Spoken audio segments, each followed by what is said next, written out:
book about the Alamo Avengers. Oh, Brian Kilmeade. Oh. Yeah, and it's a good. I love good it's historic history stuff. Yes, I love the history. So Fred, that one, I didn't know this we is had a incredible. library. Oh, we don't. Okay, just checking. And then I got the Enterprise mug.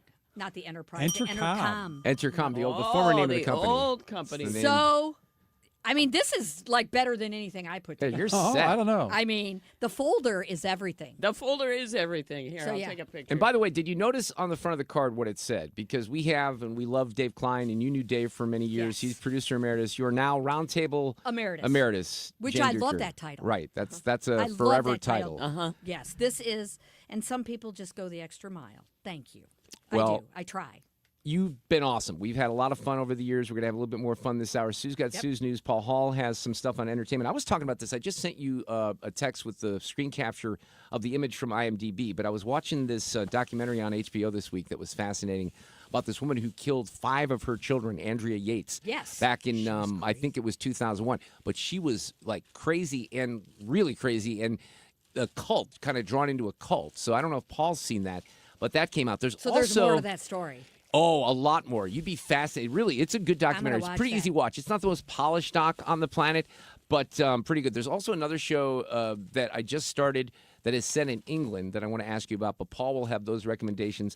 And I think last week was the Critics' Choice. This week, the Golden Globes. He'll preview that. We have Cusumano coming up. Did you watch the game last night, Sue? Nope. I did. Oh, my I gosh. did. It was an amazing game. Miami won, though, because that's what I predicted. Yes. Well, they won at the last second, and it was phenomenal. I thought Old Miss was going to pull it off, and I did too. And, look, they've got some interesting. We'll have to ask Frank about this because Chambliss, their great quarterback, was ruled today to not have any more eligibility. Now, we're getting the backup kid from Ole Miss at Mizzou, so I don't know if that has any effect on that. But we'll ask Frank a little later this hour. Sue's News on a Friday coming up.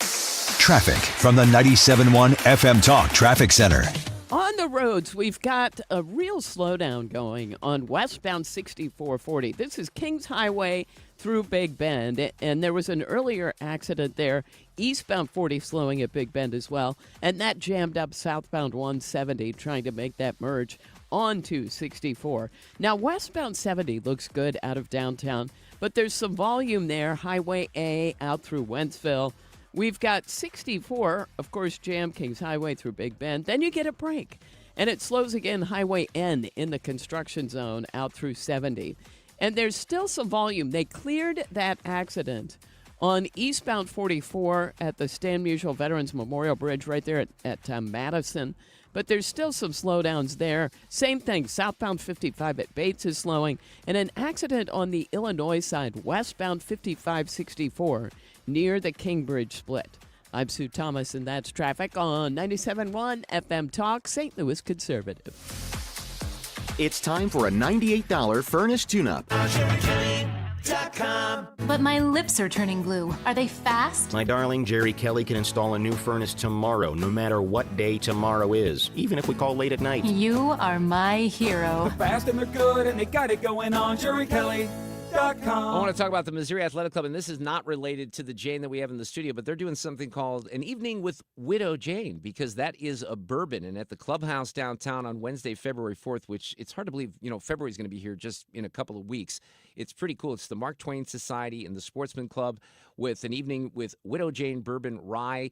There's hors d'oeuvres, cigars from John's Pipe Shop, and prizes. They're always doing something fun, either downtown or at the West location. Big anniversary for the West location coming up this year as well. And then there's the philanthropic arm of the MAC, the Sports Foundation. I talk about that a lot. We're in the process of picking some new charities for the Children's Society that the MAC also has, which falls under the umbrella of the Sports Foundation. But if you want to give or stay involved in the MAC or find out anything about the club, go to mac-stl.org today for the Missouri Athletic Club. When you're approaching retirement, there are a lot of questions to answer. Do you have enough money to fund your income for life? How should you claim Social Security? And what's your plan for health care and long-term care? Hi, I'm Eric Robert, Director of Investments with the ClearPath Wealth Management Group at Stifel and host of On the Money Saturday mornings at 11 on 97.1 FM Talk. Don't leave your retirement to chance. It's crucial to understand and address relevant risks before you retire. Our team can help you get organized, guide you through critical retirement decisions, and create an investment portfolio designed around your needs. To schedule your free retirement plan consultation, go to clearpathinvesting.com. That's clearpathinvesting.com. Or call us at 636-695-2650. That's clearpathinvesting.com or 636-695-2650. Stifel Nicholas and Company Incorporated. Member SIPC and NYSE. Hey, what's up, flies? This is David Spade. Dana Carvey. Look, I know we never actually left, but I'll just say it. We are back with another season of Fly on the Wall. Every episode, including ones with guests, will now be on video. Every Thursday, you'll hear us and see us chatting with big-name celebrities. And every Monday, you're stuck with just me and Dana. We react to news, what's trending, viral clips. Follow and listen to Fly on the Wall everywhere you get your podcasts. Mark Reardon is St. Louis conservative. Well, a bit of a bittersweet Friday afternoon. Sue's got Sue's News coming up here. Fred is hanging in the studio, of course, the Hall of Famer. How about old Fred Bottenheimer over there, ladies and gentlemen? And then Jane Duker, who we had to announce is her last day on the show, at least for now. I mean, you're not going to work in the AG's office forever, so you'll be back. If I'm still alive, you're probably going to come back and do this again, right? I will. Absolutely, if I can. I want to mention this. My dear friend Jeff Drew, he's one of my favorite people on the planet. We're going to play pickleball tomorrow. He's a fan of the show. He also supports police, Jane, and he just sent me this text. He says, I am donating $1,000 to Backstoppers in your honor. You two were dynamite together and will be missed. That's really nice. We call him the king, Jeff Drew. He's amazing. one of the most gregarious and generous people that I know. So we appreciate that. And he does a lot for the cops. He does a lot for the cops. Thanks for doing that here for Backstoppers. in St. Louis. I adore Backstoppers. They are incredible, and that's well needed. Thank you. Every time I want to say something like this, I feel like you're dying, but it's like your last Sue's News. Here we go. These allegations are deeply concerning. Does the president have any comment? We're not going to comment. It's not clear messaging.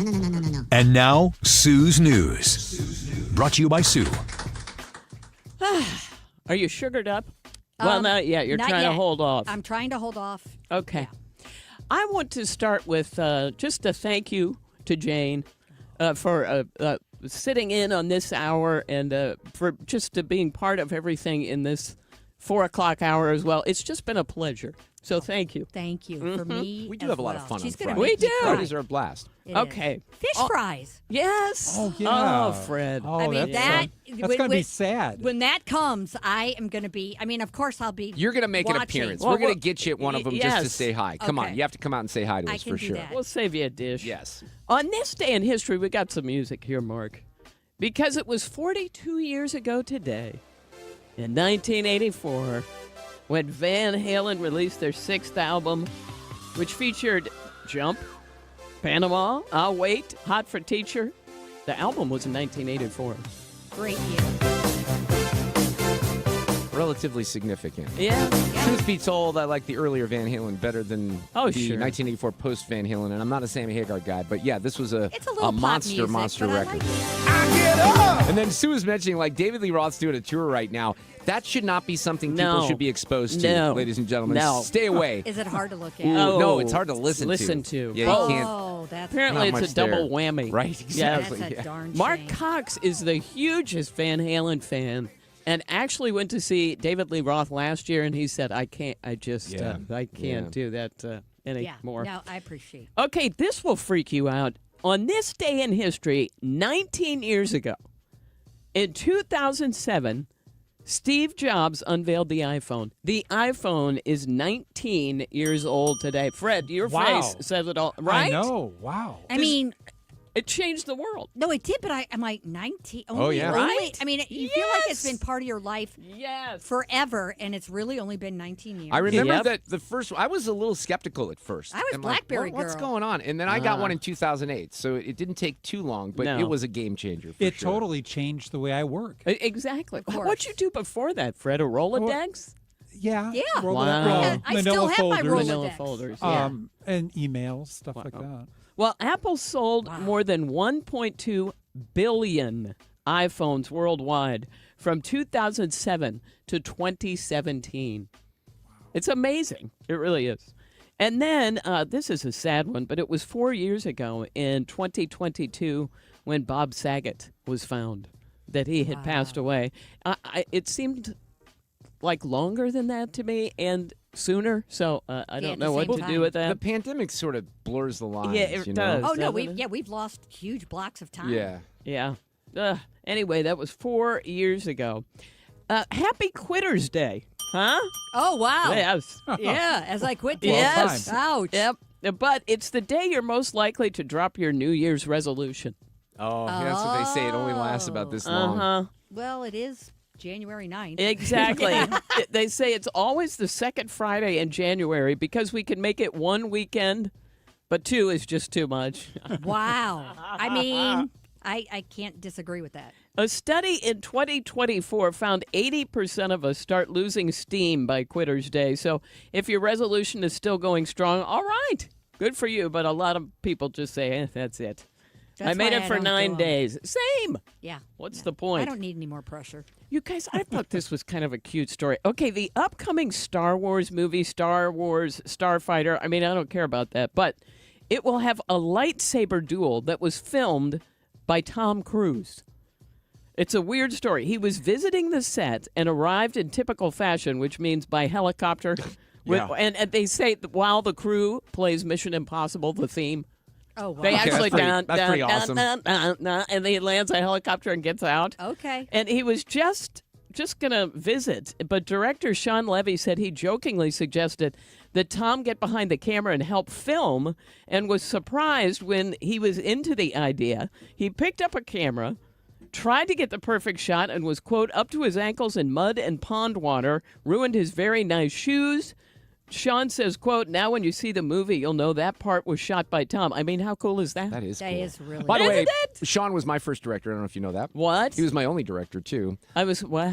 You don't know this? Uh-uh. No, actually, it's true. I was an extra in this film called Warm Bodies. I went up to Montreal. I got to be a zombie. But they cut my damn part. But I spent 2.5, close to 3 hours doing a scene that lasted, it would have lasted maybe 30 seconds. And you got cut? I got cut. Did you look? Did we have photos of you as a zombie? Oh, I have amazing photos. It was you're really gonna a cool have to send trip. that to Yep. me. Yeah, you should post those. By the way, Star Wars Starfighter hits theaters on May 28th of 2027. There's no way in heck we will remember it by next all year. of them. Okay, you know what? You broke news to me because I was unaware of that film. Yeah. We'll have to look at the credits, see if he gets any That's true. credits for camera work. I guess that this one stars Ryan Gosling, Matt Smith, and Mia Goth. All right, there is a new poll out that found half of Americans are trying to disconnect from the digital world when they can and live more analog lifestyles, such as radio, for instance. Just pointing that out. Am I wrong? Well, Now- I told you one of the things that they featured at CES was like this old school landline thing that you can use for your Yes. kids and put it in the house so they can use it to make calls but not do anything else with it. I think that's cool. 2,000 people were asked to name the top ways they try to live a more analog life in 2026. One was using an actual notebook for notes. Do kids in class just type on laptops, I guess? Yeah. They don't write the hand notes that we wrote. Remember writing all that crap? Did you get your notes? Could you pass them on to me? Absolutely, because that's how I remembered things, was that I wrote them down. Yes. But now the typing, I don't like think my I'd kids remember. typed. What does Alexa do? I think she writes things. I don't know. She's not doing a lot of typing yet. No, it's pretty early. 11 years old. Well, right? that's 10 years true. old. They're reading actual books because e-readers are not the same, using a paper calendar. I sat in a continuing ed class yesterday next to a woman who had a paper calendar, and she was going through and doing it. But some people do not trust it. If your phone's going to die, if something's going to happen, that's what they do. If I read books, Sue, I prefer when I do read books, which I don't really do, No, to you do have a not. book in my hand. Well, I really thank do. you. I do too. Fred, are you an e-reader? Oh, no, books. Yeah. Okay, good. We can agree on that. Playing physical games, board games, puzzles instead of video games, using an alarm clock, writing letters, using an old school planner, wearing a watch, not a smartwatch, a dumb watch that just tells you the time, analog music, listening to records, and actual cameras. I am really happy to have a phone with me at all times for photos, but I get that if that was your thing. I have a nice camera, and I use it a lot. But it's still a digital That's camera, nice. right? It's a digital camera, but 35 millimeter and nice and it's all not, that. Yeah, Right. and it is. I think the pictures are better than you get on a phone, but that's probably user error. I'm on sure. mine. No, well, I bet, they should be. They should be. Yeah. And I love my camera. I still use it a lot. Oh, that's good. All right, earlier this week we talked about movies that will turn 50 this year. Here are some of the TV shows. I'm doing this while Jane's here because, okay. Yeah. These are the TV shows that premiered in 1976. Donnie and Marie. Oh, yeah. The Captain and Tennille. Oh, wow. Bionic Woman. Yes. Oh, I loved it. Jamie Summers. Oh, my gosh, I loved it. It was amazing. If you go back and watch it now, you won't make it past 10 minutes in. It does Is it not really hold bad? up. It is terrible. Oh, my But I goodness. wanted it to be good. I loved it. Quincy, M.E. Okay, I that was a love good show, Quincy. by the way. Jack Klugman. That was I awesome. watched that on rerun. I loved Fred, you Quincy. had to be a Quincy fan. Yeah. Oh, yeah, I liked Quincy. Channel 5. You know, like all these shows, I know the channel they were on. That's Oh, fine. my gosh. What's happening? Alice. Oh, yeah. Oh, I liked Alice. SCTV. CBS. Laverne and Shirley. Charlie's Angels. Oh, wow. Which I watched, that was was that? ABC. Charlie's Angels, ABC. ABC, right? ABC. Okay. ABC, yeah. The Muppet Show, Three's Company, and Family Feud. What was Three's all Company on, debuted. Fred? I think that was ABC. That was ABC? ABC as well. Yeah. I'm like you. I remember the networks. Well, I understand. Well, when there were only 3, it wasn't too I difficult. know, right? That's And true, Channel too. 11 is what I watched on Saturday. Yeah, exactly. And they'd show those old movies. Loved them. In dog news, a study found some dogs are smart enough to learn new words just by eavesdropping on their owners. Bulldogs not involved in that study. And in micro news, scientists have built the tiniest robot ever, smaller than a grain of sand. What? It's autonomous, powered by light. They programmed a bunch of them to detect temperature changes and work together in groups. That's nuts. I'm not even sure what that means, working together in groups. And finally, in Sue's News, we have today's random fact. We'll go with this one. Antlers are a single piece and are shed and regrown each year, while horns are made of 2 pieces, a bone core and keratin cover, and don't shed, except in one case, the pronghorn, a species that looks like an antelope. There you have it. There you go. A random fact for this Friday afternoon. Paul Hall on some entertainment recommendations taking into the weekend next. I'm Dan Loney with Your Money Now. Anheuser-Busch InBev says it's going to buy back a minority stake in 7 U.S. metal container plants for $3 billion. AB InBev says it'll repurchase a nearly 50% minority stake in the plants, which span 6 states and are held by a group of institutional investors led by private equity firm Apollo Global Management. More broadcast issues for Major League Baseball. The 9 teams working with Main Street Sports Group on their local broadcasts have left those partnerships. It is believed that Main Street, which emerged from bankruptcy in early 2025 and is in financial trouble again, could dissolve later this year if a sale to another platform is not made. Wall Street with a pair of record closes once again today. The Dow Industrial Average up 238 points, ending the session at a record 49,504. NASDAQ was up 191 points. S&P 500 added 45 points to close at a record 69.66. That's Your Money Now. I know that hiring can be challenging. You sort through tons of resumes and you get too many so-so applicants. You're just waiting for someone to match your role perfectly. Well, now, there's a place where you can meet them fast. ZipRecruiter. Need to hire right away. Start your search for strong candidates.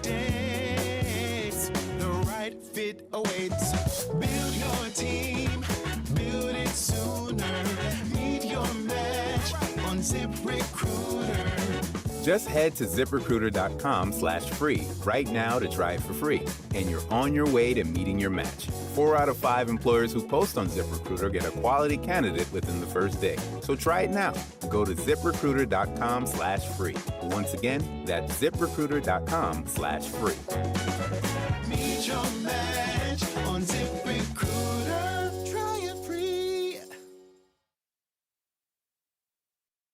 Hi, I'm Bob Kershaw with Retirement Advisory Group. Hi, I'm Tammy Kershaw. When we meet our clients for the first time, they have built up a lifetime of savings. Their question is, what can we do with this money so we can live comfortably the rest of our lives? First, we develop a strategy to protect your nest egg from any market losses. Then, we build your own personalized structured income plan that will generate you an income the rest of your life. We put you in control of your money. You've earned it, and it's our job to make sure you enjoy it. Let our team show you how you can have the retirement of your dreams. Call us now at 314-993-9494 for a no-cost, no-obligation retirement review. You will also get a copy of our latest edition book, Your Key to a Worry-Free Retirement. We've been helping retirees and pre-retirees retire with confidence for 40 years. Call us now at 314-993-9494 or go online at retirementkey.com. That's retirementkey.com. I love Susan L. Ward. She's a great sponsor not only of my show but of the radio station overall and has been for a long time. And she can help you in the area of family law. And it's a tough area. No doubt. I went through a divorce 2+ decades ago, and it's not a fun time. I always say to people, though, that you'll get through it, and it'll seem like another lifetime ago. But it is going to go a lot easier, I'm just telling you, if you have great representation, someone with experience, someone who's focused exclusively on family law issues. And that's what Susan has in a beautiful new office, by the way. They're not even a year in the brand new location, which is in De Pere at Manchester and 270. The website has everything that you need. If you just go to stlfamilylaw.com, you can hook up with them confidentially on a contact form. Or, of course, you can call 314-783-9400. Susan L. Ward, the focus on family law, the emphasis on you. It's time for a $98 furnace tune-up. And this portion of the show is sponsored by Jerry Kelly Heating, Air Conditioning, Electrical, and Plumbing. From Troy, Missouri to Troy, Illinois. 97.1 FM Talk, St. Louis Conservative.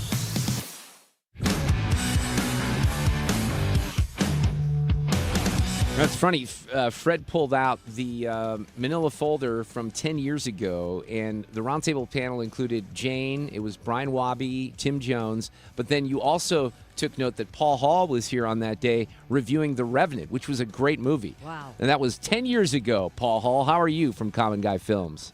And I'm still here. Oh my goodness, The Revenant! I remember that well. Leo and Leo's kind of back with one battle right now in award season. Jane, have you seen that one battle after another? I haven't. Okay, I need to. it's like 3 hours long though. That's the thing that's It is a kind of commitment. turning me off it right now. And Paul, you were lukewarm on it, weren't you? Yeah, I've warmed up a lot to it since I've gone through the award season and seen what else I had to consider against it, and I actually think it's probably the best or in the top 3 of what came out this past year. But we should also make mention, and it's probably the favorite, at least in the drama category in the Golden Globes, the Critics' Choice did give that Best Picture last weekend, right? Yeah, it's one of the few that I voted for that actually won. There were very few that won. In fact, one of those ones that surprised me a little bit was Sinners got a ton of nods from our organization.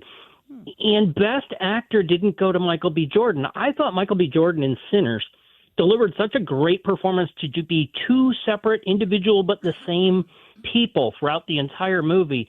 His performance alone was better than the film as a whole, and yet he still didn't come home a winner. That went to Timothée Chalamet and Marty Supreme, who is back up for it again with the Globes here. I'll be curious to see how that goes. So Marty Supreme, that's the ping pong movie, isn't it? That is the ping pong movie, and he's good in there. I was a little bit underwhelmed by Marty Supreme. Hey, this was a year that found me underwhelmed by a number of things. Some of the things I really liked didn't even sniff awards other than from the technical side, things like F1, which I thought was an amazing film, especially on the big screen. Some things work better there than at home, and depends on where voters are watching them that can kind of skew what their feeling is for them. Let's talk about a couple of the releases and some recommendations. And I know you were nice enough to send me a nice little post-Christmas present for actually all of us, and I want you to describe those gifts in a second. But what do we have this weekend that people might be interested in? The big new opening this weekend is Greenland 2 Migration. Space Agency is tracking the fragment. They're predicting an extinction-level event. The greatest chance of survival are the bunkers in Greenland. Go, go, go! Listen, son, it doesn't matter what happens. Because we're always going to be together. All right, here you go. The first one was not that good, all right? I don't know why we need a second one, but here we go. guess we have a second one, Gerard, right? Gerard Butler is back for the second one. Marina Baccarin is back. They all got to the I'm going to give it away. It was 6 years ago. They all got to the bunker in the first one when the comet was coming. Now they're coming out because, quite frankly, it's been 5 years. They've been in the bunker. Things are starting to run out, and they've got to find if they can survive out in the wilderness on this one. Do we really need to know that? I don't know. I sat down for this one in a near empty theater and said to myself, why did we do this? I think the first one was fun, popcorn fun. It just was not anything serious. It was not anything groundbreaking. The second one is not fun, not popcorn. I wanted my money back, and I don't think I paid more than most things. Ouch. I just feel it meandered all over the place. It kind of went through this journey that they were looking for where they were going to start their life after this. And yeah, there's moments in it that have a lot of good action, and it deserves to be seen on the biggest screen if you are going to go see it. But I can't recommend anyone go out and see it. Jane and Fred and Sue, whenever I hear Gerard Butler's name, you know who carried a picture of Gerard Butler in his wallet? And I always teased him that he had a man crush because he was here doing something, and Kim Tucci was on the Missouri Film Commission, but Kim Tucci loved Gerard Butler and had a picture. Honest to God, I always teased him so much about that. So that name always reminds me of Kim, who was just wonderful here in St. Louis. All right, what about Primate? This looks like a horror movie. There's someone I want you to meet. This is Ben. My hand? He wants to shake my hand? Yeah. Hi, Ben. Our mom rescued him, and now he's part of our family. Ben, happy. He's kind of cute. Yeah, right? Did something bite him? Ben? Uh-oh. Yeah, he's kind of cute until he's not, right? Yeah, every now and then if a chimpanzee gets rabies, you don't necessarily want to be near them. Jane, we have an outbreak here in North County today. So this is actually a true story. Tell people about this. Yes, there are monkeys that got loose, and they're either in North City or North County, and they're in the Department of Health is looking for them. They escaped. Where did they escape from? I think the zoo. Okay. Fred, did you see that story? No, I saw that a couple hours ago. We have primates on the loose. So. All right. Well, I don't think we need to spend any more time on that movie. I'm just going to be honest. Paul Hall, you were nice enough to send some posters to us, some movie posters, and I was thrilled to open them, but you kind of customized the package, didn't you? Yeah, I did. My daughter said to me, Mark's a big fan of Springsteen, right? And I said, yes, he is. She found some posters of the theatrical release of the Springsteen movie from earlier this year, so I sent down a couple of those specifically for Mark at my daughter's request. So whether he puts them in the garbage or he frames them for his wall, that's his choice to do with them as he sees fit. Nice. But then she said, Alexa can't go without something for her. Oh, so that's he very put one nice. in for Elio, which was for her. That's specifically for her. That was her idea. She's like, she's got to have something fun. Okay, and she liked Elio. She liked that movie. Oh. Then we went through some of the other ones that were still sitting around, and I said, okay, I've got some that makes a whole lot of sense for the whole crew there. So let's put them all in the big box and send them down. Number one, we sent a poster of Eleanor with June Squibb, who is a national treasure and, St. Louis girl. She grew up across the river. Cool. Yeah. Yeah. So we had to put June Squibb in there. Then I said, well, we like law and we like history, so let's throw in a couple posters from Nuremberg with Russell Crowe. Oh. That would be great for a Jane Duker, maybe for a Fred Bottomer, someone who loves history, you know? Yeah. Then we have to have something that's a little bit upscale because I know Fred's, a veteran. He's above me. He's been here. So I had to throw in a Downton Abbey for Fred. There you go. Oh, well, he's above me. That's brilliant. Good thinking. And I love it. last I love it. but not least, I had to throw in something that just defined this show and what Ethan has to go through on a daily basis. Uh-oh. You know what he has to do every day? Put up with he me. has to fight one battle after another. Yes. So Yes. there's a poster for Leonardo DiCaprio in one battle after another. I may have thrown something else in there. I don't know. I had a whole bunch of them, and I tried to come up with a theme for all of them to make sense for who Ethan needs is what. smiling. Ethan is clapping. Yay, He he's loves happy. it. He loves it. He loves it. understands. Well done, Paul. Well, I Jane, backed off at the last minute. I was going to put in the roses since, but I didn't want to say that about, any kind of fights he might get in, with his lady.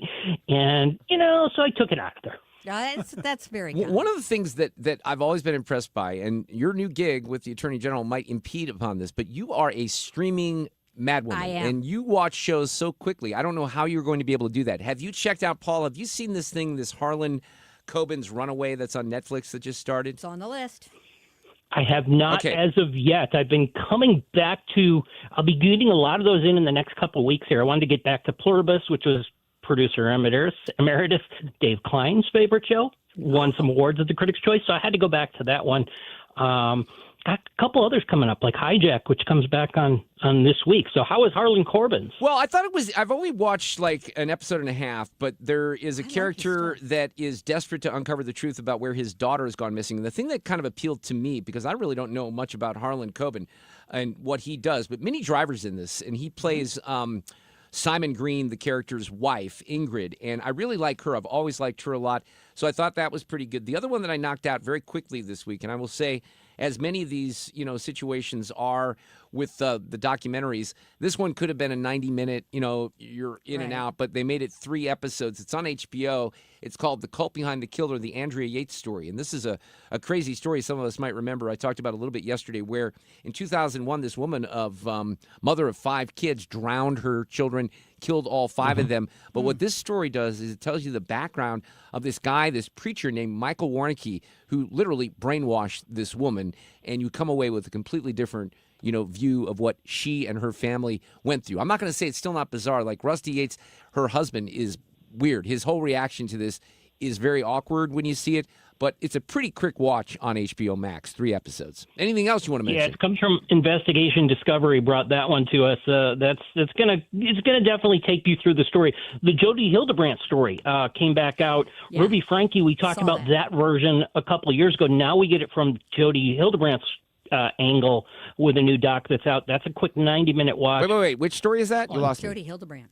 Which one is Jodi that? Hildebrandt. She was the woman who was kind of a therapist, but not really, Yeah, as she fake took the therapist kids and- from a. Oh, yeah. Yeah. And It was called Evil Influencer. Yeah, and I watched Evil Influencer, and it was really good. Okay. I don't know And that it gives story. you more than the other one, which was a YouTube family that just was this model, quote unquote, family, but behind the scenes they were anything but. Yeah, they were And YouTube we- stars, and then it all kind of got weird Oh, and fell I do apart. remember some of that. That's and right. she brought her kids to Yep. Jodi, and then the police finally got them, and And what's that going to be on? that's on What's Netflix, That I think. is over on Netflix. In fact, be careful, though. The first 10 minutes, you get to see more visually graphic footage of one of the young children that come out and actually go to safety. He was duct taped and rope tied around his wrist, and it looks incredibly amazingly sickening. And even the officers there were having a hard time. So that's over on Netflix. If you saw the earlier versions, this is just kind of another look at that same story from a different perspective. And I enjoyed it for what it was. All right, Paul Hall. Well, tell folks where they can find your reviews. It's simplecommonguy.com. And Mark, you do have my permission to go ahead and share my number with our leaving young lady Producer on the Emeritus. panel here, because Or I need to talk Roundtable to Emeritus. somebody about Apple TV. Well, Absolutely. Yeah, Yeah. well, I love you mean the Apple TV Yes. Plus shows? Yes. Yeah. And I'm going Yes. to be wanting Now- secret recommendations. Jane, did you watch Pluribus? No. Okay, so Fred watched it. Thank I goodness. watched it. Okay, what do we I'd think? love to. Well, it's weird. I still don't know what it's about, but I love Ray Seahorn. I loved it, and I think I know what it's all about. I don't know why. He's so confused. Well, tell me what it's all about. So let Fred go. He can't. Go, Fred. Go ahead, I Fred. don't want to tell it all in case people want to watch Okay, it. well, that's but it's true. about an Tell it all. alien invasion. Okay, a bit of a weird. Yeah, Ray alien. Seahorn won at the Critics' Well, Choice she Award should. for She's- Best she's Actor. fantastic. Yeah. Okay, Yeah. So, Paul, all we'll right. talk next week. Thank you. Take care. Actually, that's a lie. I'm off next Friday, but still. Up, here we go. Traffic from the 97.1 FM Talk Traffic Center. Accident eastbound 70 approaching 79, and they've had the center lanes blocked, so be careful through there. There's a pretty good jam going behind it. Westbound 70 out of downtown, just a little slow at Jennings Station Road, and then it opens up. 64 is heavier. That's Kings Highway out through the inner belt, and then it's slow out at the 70 split. Accident westbound 44 past Lindbergh. That's created a jam behind it. Southbound 55 is pretty slow now, especially headed down toward Bates in the construction zone. If you're headed into Illinois, we actually look good on the bridges downtown. This report brought to you by Lakeside Renovation and Design. For over 25 years, they've been St. Louis's trusted choice for transforming homes inside and out. Windows, siding, kitchens, baths, and outdoor spaces. Quality craftsmanship, lifetime warranties. Go to lakesiderd.com.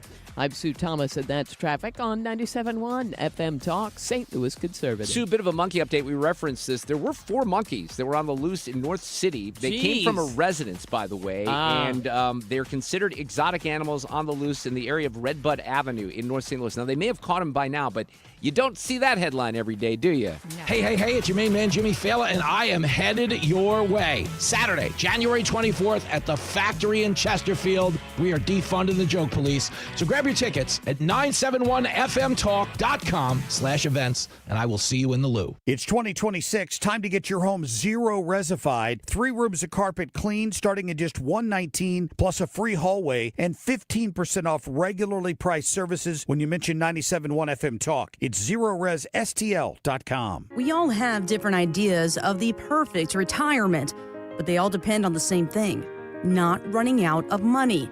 And preparing for retirement can sometimes be overwhelming, but it doesn't have to be. Find out how to build your retirement on your terms. What are your wishes, hopes, and dreams? What's retirement look like for you? Because everybody, that picture is different. Join host Steve All for the All Financial Hour, Saturday mornings at 6 or Saturday afternoon at 4, here on 97.1 FM Talk. Nothing makes a gathering great like Eggland's Best Eggs. They're just so delicious with better nutrition, too. For us, it's eggs any style, as long as they're the best. Eggland's Best. Better taste, better nutrition, better eggs. The Mark Reardon Show is St. Louis Conservative.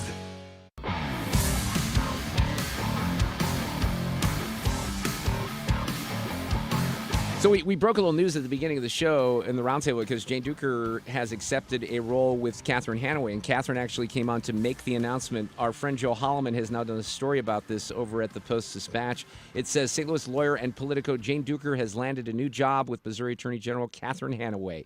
The announcement was made Friday afternoon by Hanaway, who was a guest on the Mark Reardon Show. Look, he even mentioned the show. Joe, a former roundtable participant as well. So Jane's still hanging out. We got Frank Cusumano. How are you, Frank? Happy New Year. Good to be with you. The state is in much better hands now that Jane is going to partially be running it. Congratulations to Jane. It's awesome. Thank you. I'm really excited. We agree. Well, look, let's start last night. That game was incredible last night to the very end. Yeah, and you paid $4 million to get Carson back as your quarterback. Think about that. You're paying a college quarterback $4 million. Well, he just made his $4 million because they're playing in the national championship game. He wasn't great the entire game, but he was 7-9 on third downs, and then when they had to have it, he ran it in. Yep. I hope, this is the beginning of like a 5-day stretch of football, which is incredible. Let's hope tonight Indiana and Oregon equals that kind of drama. Yeah, so what are your thoughts on that? I mean, this is a rematch. One of the things that they were talking about last night, and we talk about this even with baseball and other sports, that sometimes it's hard to beat a team twice, right? So even though Indiana notched the victory over Oregon, this may be something completely different. And we saw them steamroll the Tide. I mean, it wasn't even close. Right. Oregon's got a pretty good defense, so this one might be a little closer. Yeah, I think it will be, but I tell you, it's just tough to bet against Curt Cignetti, who's the best, high school, college, pro coach. He's the best coach on the planet right now. So I think I'm going to go with Mendoza and Cignetti to get to the championship game tonight. All right. What else as we head into the weekend? We were talking a little bit about the ice skating championships. I don't know if you're focusing on those at all over at Enterprise, but I will say this. When I drove by Enterprise, there's like literally about 1% of the people walking in are men. Everyone else is female. But I just thought it was an observation that I'd point out. But I think it would be fun to be at that thing. I am one of the 1%. I'm here right now looking at the ice. The women will be performing tonight. There's 4 great female skaters battling for just 3 spots. But I'll tell you what, if you get a chance on Saturday to watch this Ilya Malinin, who is not only the best this year, Scott Hamilton, who was with us yesterday, thinks he's the greatest of all time. Wow. Think about this for a moment. The best score by a male figure skater last night was in like the mid-'80s. He had a 115. Oh, it's my. the highest score ever this year. He did a backflip on the ice. He did the quadruple axel. He's just insane. So if you get a chance, come down Saturday night or come down tonight. It's pretty cool to Did he watch. do a triple sow count by any chance? No, but he did a quad. I did not see that. Is he someone then would be favored for a gold medal? Oh, yeah. Okay. All right. I mean, this is like when you ask people to compare him to other figure skaters, they don't. They compare him to Simone Biles or Tiger Woods. I got you. Oh, He's wow. generational. All right, yeah. awesome. Frank, I also just saw that recently it was announced that Corey Miller is going to be heading to Italy to cover the Winter Olympics. So pretty exciting that you guys will be representing there once again. Yes, we're very excited. Corey, who is from a small town in Illinois, needs to get a little fashion into his wardrobe. So he's going to the fashion capital of the world. He's going to do an awesome job and eat a lot of Italian food. I told him that if he eats at one franchise restaurant over there, he's fired. He's got to eat at Italian restaurants every night while he's there, and we know he's going to do an awesome job. So let's talk a little bit about the NFL, because I thought it was weird having a game last night, and then we have the game tonight in the CFP, but that's because the NFL playoffs start this weekend. They're trying to kind of stay away from one another. Look, this could be a crazy weekend. It really could, because these teams, you look at the Rams, who I think are like 10.5-point favorites playing on the road against the Panthers. But, we've seen some strange endings in the last few weeks closing out the season, Frank. Yeah, I think that's the only game that's probably not debatable. I think the Rams will win big. But this is a weekend. I've asked Monique if I could have the weekend off, and she said yes kind of quickly. It kind of scared me because the games are so unbelievable. I mean, the Green Bay-Chicago game on Saturday night, Houston going to Pittsburgh on a Monday night where the Steelers never lose. Could be Aaron Rodgers' last game. And I think the best game of them all is Trevor Lawrence and Jacksonville against Josh Allen in Buffalo. Every game Josh Allen plays, you say, well, he's got the advantage. Well, Trevor Lawrence has been a better quarterback this year. So I tell you, it is all appointment television. Anything you want to talk about for the show on Sunday night? Real quickly, we have a story about a soccer player in St. Louis who had a cardiac arrest on the field. He should have died, but because of the incredible work by a nurse, a doctor, a trainer, this young man is going to live. It happened on the Chaminade field. It's a unbelievable story that our editor Randy Schwenker and I have put together. So it's really going to be a lot of fun. Awesome. We're not playing pickleball tomorrow afternoon, right? Are we? I'm playing with Jeff, but you're not playing, are you? I guess I didn't get an you didn't invite. get invited. Boy, yeah, you're too good. I think that's the reason. Have a great weekend. We'll talk on Monday. Congrats, Jane. See ya. Thank you. All right.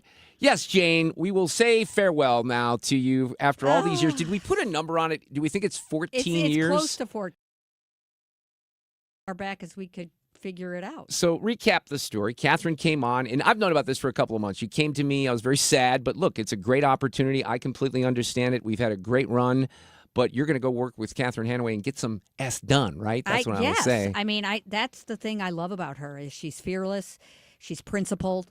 And she's like, look, we need to reimagine things. And so think outside the box. And, we got to get back to protecting taxpayers, protecting citizens. And that has to be the number one priority. Well, let me just say this. You are a dear friend. You know I love you dearly. You've been a great colleague. We've had a lot of fun on the radio. We had some times where we might not have gotten along, just like brothers and sisters. I said that earlier. But it really was, look, it was magical from the perspective that the audience really appreciated your perspective on the roundtable. Thank you. And it was consistent. Now, we're presented with some challenges because we're going to make some decisions on how to move forward. There's really no one that's going to sit in your chair on a regular basis. We can't really do that. One of the problems, Jane, and you know this, and I'm being serious, is it's hard to find sane Democrats. It really is. Well, and just who have a background in government, especially. Right. And look, there are people that just don't fit because they don't follow national politics either. And one of the strengths that you had is you could cover all those. Anyway, congratulations on the new gig. We are going to miss you, but I'm still kind of confident when your gig runs out at the AG's office, if it's 3, 4, 5 years, if I'm still around, you're coming back on this show. And you still have to visit us at the Fish Fries, et cetera. And I absolutely will visit. And you're going to be, for the most part, you'll be in Jeff City, but you're going to be at the old post office, right? Yeah, so, I mean, we're going to be doing lunches and dinners. On you, just to make it clear. A sabbatical. A sabbatical. You'll be back. I can say that. Then I don't have to say goodbye. Good luck. Love you guys. We love you. Love you. Traffic from the 97.1 FM Talk Traffic Center. There is an accident eastbound on 70, and this is just before 79. They've got the right lanes blocked, only the left lane getting by, and a jam behind it. Now, westbound 70 out of downtown, moderate volume, Jennings Station Road. 64, that's a slow go, Kings Highway out through McCausland. Eastbound slowing at the inner belt. And that road work, eastbound 44, as you approach Kings Highway, causing a delay through there, but westbound is okay. And southbound 270, a little bit slow, especially at Gravois. If you're headed into Illinois, we look great on the bridges downtown. This report brought to you by Point with an E Pest Control. I'm Sue Thomas, and that's traffic on 97.1 FM Talk, St. Louis Conservative. Tired of mice? Point Pest Control finds their entry points, eliminates the infestation, and seals them out for good with our exclusion services. Mention Annie to get 10% off on top of any other special. Call 636-798-0023. Visit Point with an E, pointpestcontrol.com. I know that hiring can be challenging. You sort through tons of resumes and you get too many so-so applicants. You're just waiting for someone to match your role perfectly. Well, now, there's a place where you can meet them fast. ZipRecruiter. Need to hire right away. Start your search for strong candidates. The right fit awaits. Build your team, build it sooner. Meet your match on ZipRecruiter. Just head to ZipRecruiter.com/radio right now to try it for free, and you're on your way to meeting your match. 4 out of 5 employers who post on ZipRecruiter get a quality candidate within the first day. So try it now. Go to ZipRecruiter.com/radio. Once again, that's ZipRecruiter.com/radio. Meet your match on ZipRecruiter. Try it free. With the new IHOP value menu, $6 is all it takes to go to your happy place, where stacks of pancakes with bacon and eggs are just $6 every day. French toast, sausage, and eggs are, you guessed it, $6. And fluffy omelets come with a side of pancakes and only cost $6. Go to your happy plates every day at IHOP. $7 in some locations. Available every day for a limited time at participating restaurants in the U.S. Hours may vary. No substitutions. Not valid with other discounts or promotions. Prices may vary. Rascal Flatts. Life is a Highway Tour 2026. Saturday, January 17th. Enterprise Center. I like the sound of that. Country music's greatest vocal group, Rascal Flatts. I like the sound of Back on the road. With special guests Chris Lane and Lauren Elena. On sale now, online at livenation.com. Rascal Flatts Live. Neovitin began with one doctor's mission to help others feel their best. After years of caring for patients, Dr. Ken Ribicki, a St. Louis physician, created Neovitin, a line of multivitamins designed with quality, safety, and everyday wellness in mind. Each formula is made in the U.S. using the finest domestic and international ingredients to support real people living real lives. Discover the difference today with Neovitin, available at Schnucks, Deerbergs, and neovitin.com. Neovitin, trusted nutrition from St. Louis for St. Louis. What if every time you spent money, you saved money too? With Achieve It Checking from Together Credit Union, you can do just that. Every debit card purchase is rounded up to the nearest dollar, and the spare change goes right into your savings. And here's the best part. Together Credit Union boosts your progress by matching qualifying savings, up to $8 a month. It's a free checking account that helps you achieve more automatically.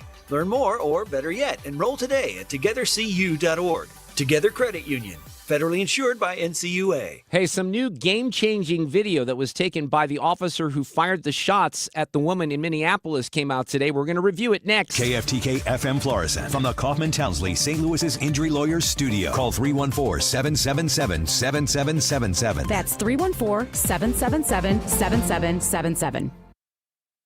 I'm Lisa Lacera, Fox News. President Trump meeting with oil executives at the White House, urging them to invest in Venezuela and promising total safety.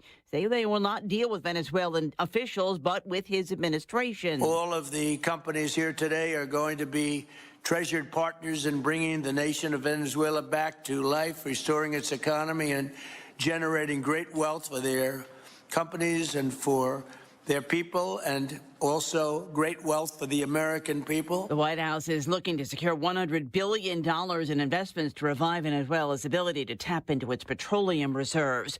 During that meeting, the president repeated his desire to acquire Greenland, saying, we're going to do something whether they like it or not. Because if we don't do it, Russia or China will take over Greenland, and we're not going to have Russia or China as a neighbor. Several NATO members have already spoken out against any U.S. takeover of Greenland, which is a self-governed territory of Denmark. Luigi Mangioni's lawyers have asked a federal judge to dismiss the most serious charge against him in the shooting death of a health insurance CEO. The judge overseeing the federal case against Luigi Mangioni did not officially set a trial date, but it is likely that jury selection will begin in early September. Mangioni's lawyers are asking Judge Margaret Garnett to throw out the most serious charge of murder with a firearm, the only one that carries the possibility of the death penalty. Judge Garnett is weighing what, if any, evidence should be suppressed and will issue a ruling on the matter. Mangioni has pleaded not guilty to both state and federal charges against him in the death of United Healthcare CEO Brian Thompson in Midtown Manhattan in December 2024. Fox's Tanya J. Powers. Wall Street, the Dow gained 237, reaching a record. The Nasdaq added 191. The S&P plus 44, also hitting a new high. America is listening to Fox News.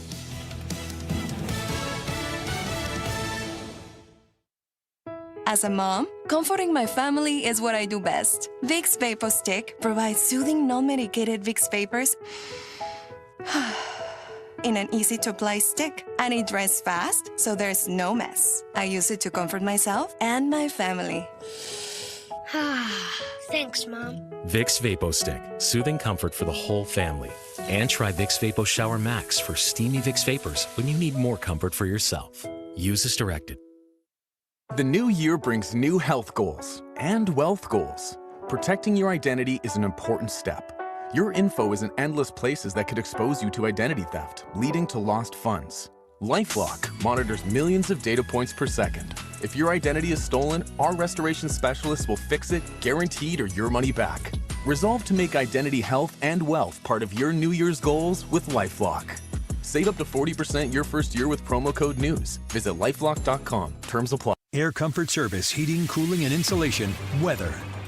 Here comes a cold front sending us up for the weekend and the northwest flow. Cloudy skies tonight, a couple of showers, rain showers towards morning. It's cold, 38, but obviously not cold enough. Saturday, a mix of clouds and sunshine, a couple of sprinkles, a couple of snow flurries, windy and cold, 45. A couple of sprinkles and snow flurries around on Saturday night, down to 25. This is 97.1 FM Talk. Chief Meteorologist Dave Murray.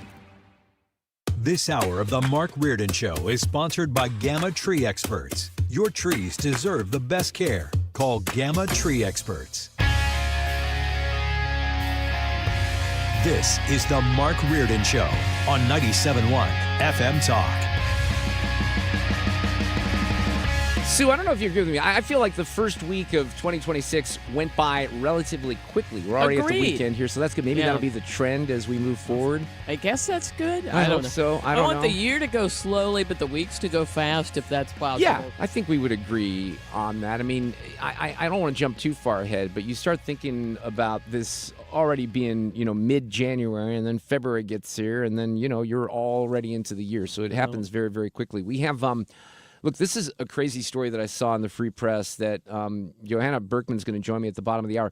She wrote in the Free Press. She also writes for an organization called Airmail and even at the New York Times and New York Magazine. But she wrote a piece about this Cornell professor who drove this Israeli student out of his class. And it is shocking when you hear the details of what happened to this student and what this professor was doing. And not only that, how the professor was being backed up by the administration. So that's coming up a little bit later. Today, we had some new audio that came out in video from the ICE shooting, actually from the cell phone from the officer who fired the shots. A little disadvantaged if you haven't seen this yet, but here's what the audio sounds like.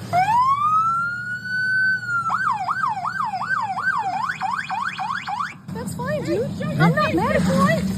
Show your face. I'm not mad at you. That's okay. We don't change our plates every morning. That's a woman who's just coming up to the ICE officer with her cell phone. He starts to circle around the vehicle and then encounters the woman who was shot's wife, who starts to yell at him as well. It'll be the same plate when you come talk to us later. That's fine. U.S. citizen, former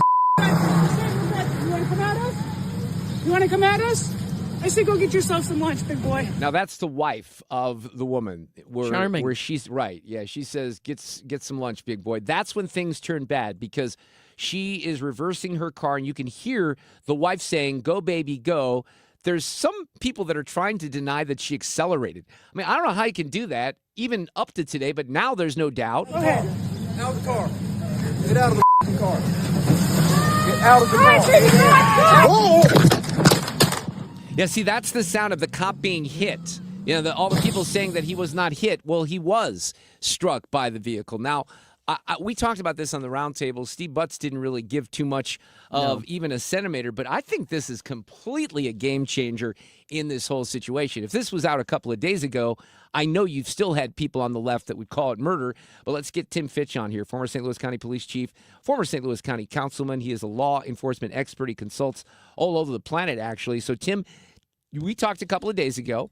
You kind of broke this down. Did this change anything for you today, seeing this perspective from the officer? Not at all. I feel a lot better about what we talked about the other day. It's pretty obvious that he was struck by this vehicle. There's no doubt about that. And I did hear Steve Butts' comments. And it was interesting, Mark, when you said, well, would this matter if it was an FBI agent as opposed to ICE? He said, yes, it would. Yes, it would. Why? Why would it matter? You know, that it's an FBI. Are you saying that ICE has no authority to make arrests? Is that what he's trying to say? Well, that's what people are trying to act like, yeah. Well, they absolutely do.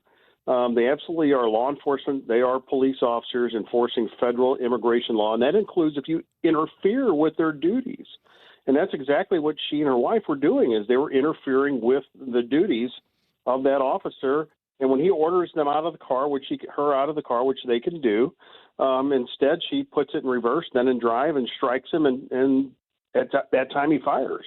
You know, let me see if I have this, because I pulled this last night. I'm driving home, Chief, and you tell me if I'll play the audio without my thoughts, and then you tell me if you notice anything here. So this was someone who Aaron Burnett had on last night that was a new witness to this, who viewed this from a different perspective. So I was kind of curious about that. I'm like, oh, she was walking her dog. So listen to what she says here. I could tell from the movements of her hands, she was endeavoring to kind of adjust her car so it was facing south.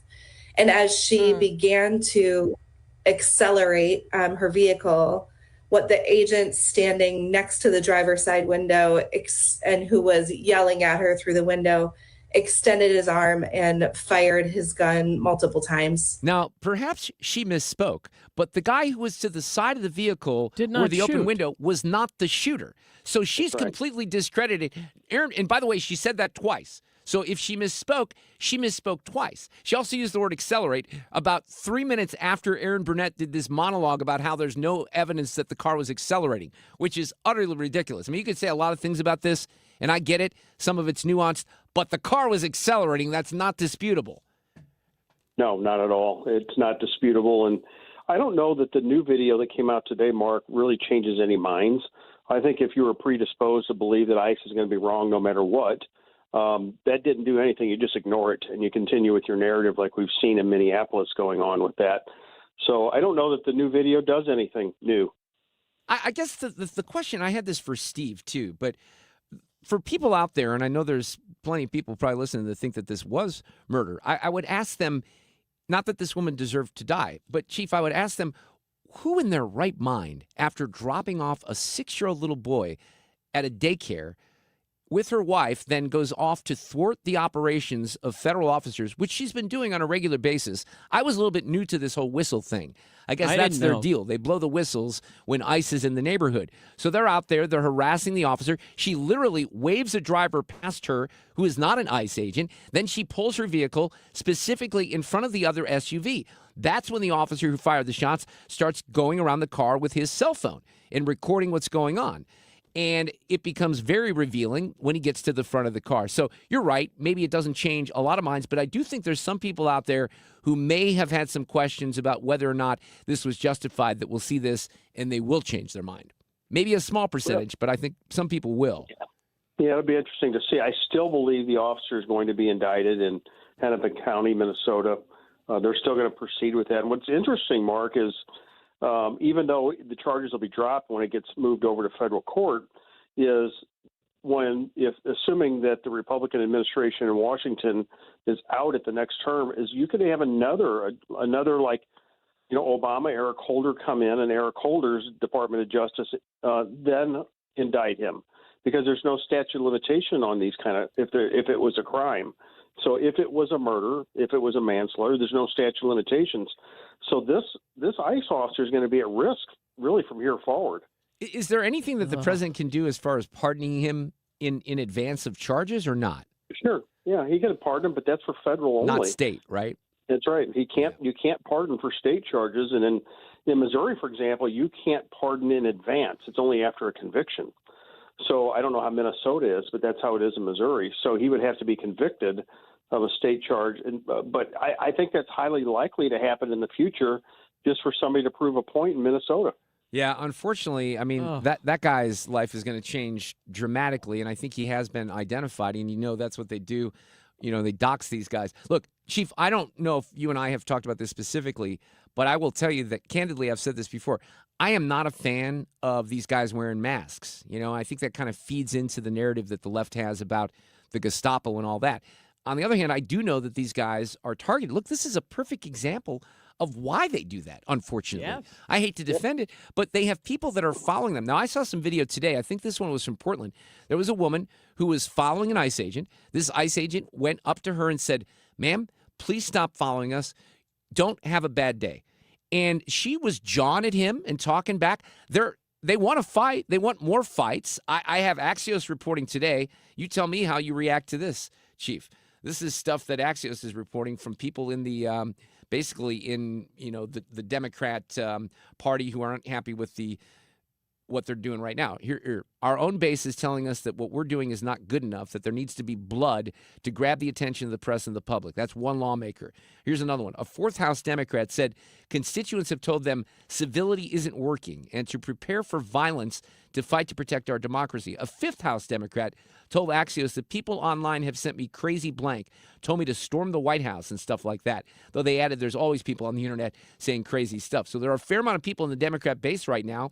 They want this fight. They want more of a fight. And I guess there's going to be more bloodshed if that happens. No doubt. And it's just a matter of time to one of these ICE or Border Patrol officers get killed in the line of duty trying to enforce these laws. And my guess is they'll celebrate that when that happens. Not if, but when that happens. I mean, when you're involved in enforcement actions, bad things happen. And it's just a matter of time. But they're addressed because one of the things I've heard the folks criticizing the officer talk about a lot is the training that officers undergo when it comes to vehicles, because you're not supposed, and there's been Supreme Court cases, you mentioned this, can't shoot if someone's just fleeing. Like if she had not put the officer in danger and he's firing at her as she drives away, that's a completely different scenario. Yeah, completely different. If he was off to the side and she took off and went forward away, you can't shoot at the vehicle. But clearly he was in her path. Now, some would argue, well, did he place himself there? Did he put himself in a bad spot? It didn't look like it to me. Well, who thinks that anybody's going to run over him to begin with? You would think they won't. But, he was walking around the entire vehicle videoing it with his phone, clearly. And at the moment he was in the front, she decided to go forward instead of in reverse, which, remember, that's originally what she was going to do, was go in reverse.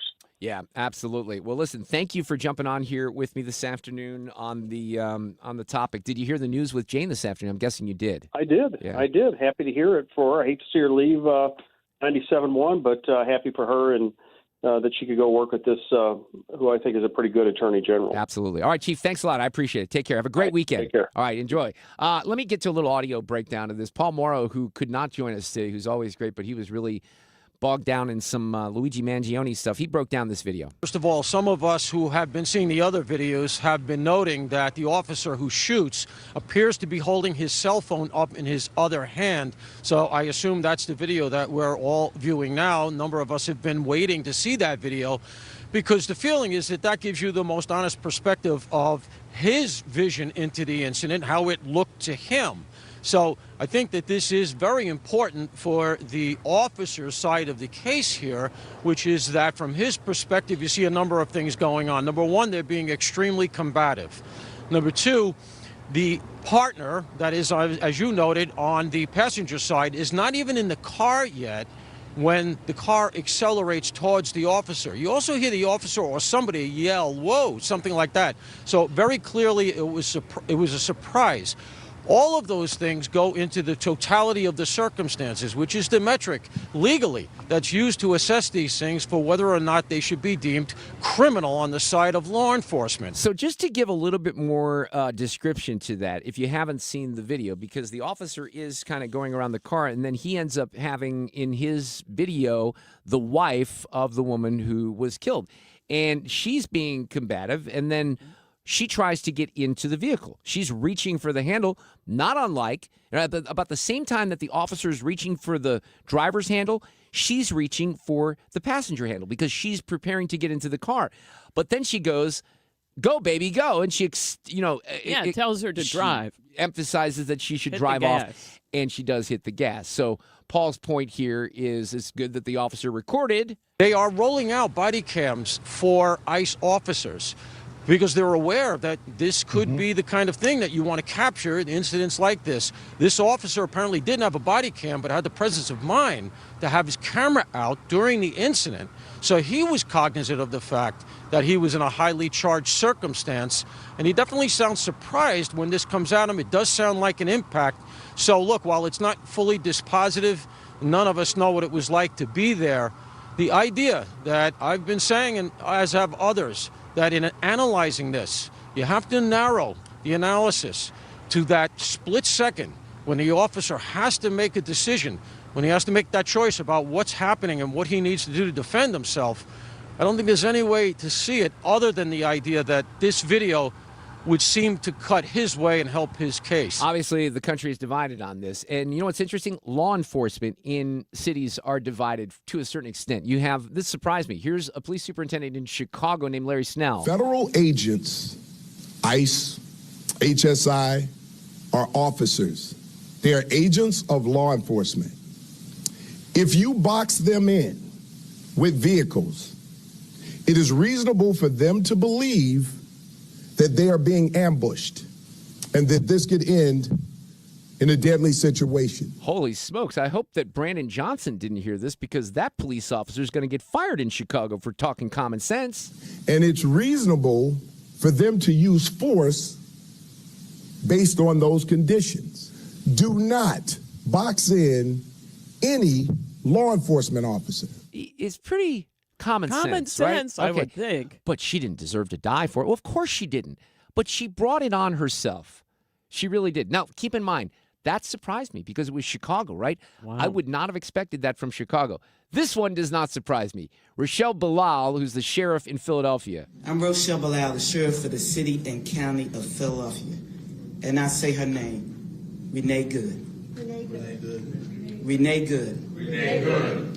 Renee Good. Renee Good. This should not have happened, but we're here today. Let know that law enforcement professionals, real ones, not the fake made-up ICE, probably Trump's new army to attack citizens of the United States. I'm not going to go on. I just wanted to give you flavor for her idiocy. I mean, this is it's unbelievable to me, and this is where I think Steve Butts got himself caught up in this passion, and he was hot about this, but there is no difference if this was the FBI. There's no difference. These are federal law enforcement officers. If you don't like them, it doesn't matter. If you don't want them in your area, it doesn't matter, okay? It's irrelevant. But that's where people are falling because they hate Trump so much. They hate ICE so much.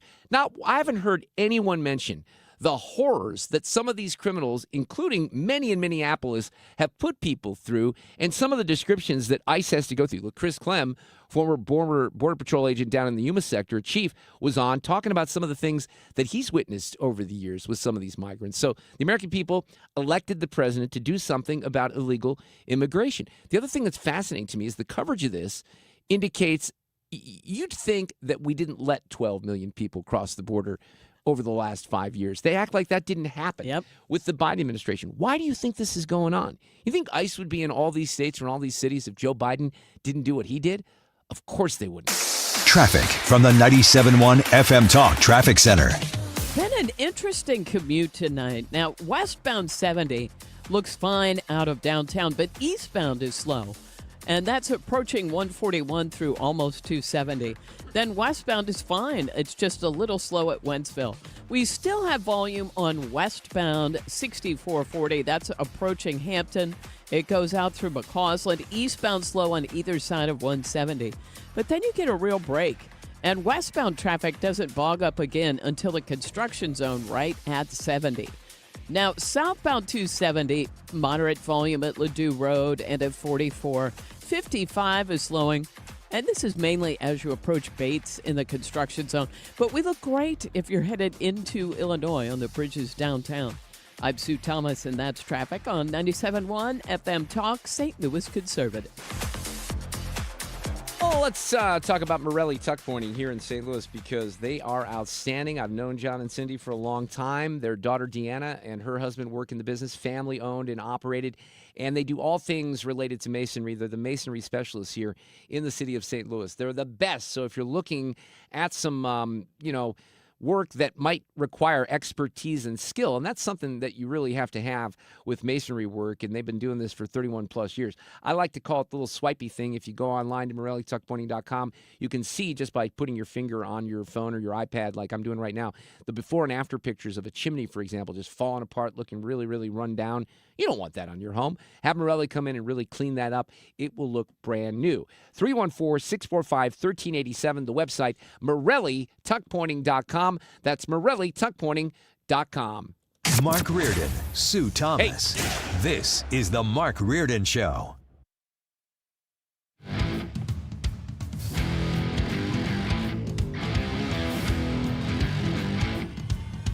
All right, a couple things here before we get Johanna Berkman on, who wrote about this Cornell professor at the Free Press. This guy, well, the professor was at Cornell, but she wrote about this in the Free Press. And it's one of those stories. I mean, I could handle this one and share it with you on my own. It's so stunning that I had to have Johanna invited to kind of break this down because it's something, to me, it's just mind-blowing that this was allowed to happen. And there's two parts of it. One, that it happened to the student. Two, that the administration and that the professor that did what we'll describe here at the bottom of the hour, got support from Cornell and wasn't, criticized for it. But we'll get your opinion on that as you listen here in a few minutes when Johanna joins us. I do want to play John Kennedy. I always love John Kennedy. It's funny. We haven't played any Senator Kennedy for a while, and I'm not sure why that is. Maybe we did during the government shutdown. But he addressed the issue of the shooting today. Look, I'm sorry this happened. I'm not going to rush to judge. Some people already have. Mayor Mamdani has already declared that the officer, the cop, is guilty of murder. Now, I know the mayor is one of the smartest guys on the planet.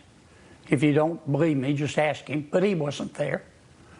We don't need people like Mayor Mamdani investigating this. We need people who are fair and who are impartial and who don't automatically believe that cops are a bigger problem than criminals. See, that's the thing with Democrats, and I really don't understand that, but you really do, for the most part. The base, certainly, there are going to be some that are going to fire back. Not me. Well, not Jane Duker, maybe not Steve Butts, but man, there's so many Democrats that favor each and every time criminals over the cops.